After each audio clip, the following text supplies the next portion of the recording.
நானா என்ன பழசெல்லாம் எங்க புது சந்தேகங்கள் உண்டாகுது.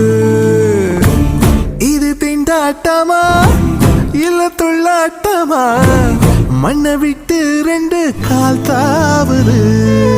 எப்போதும் நான் போகும் பாதை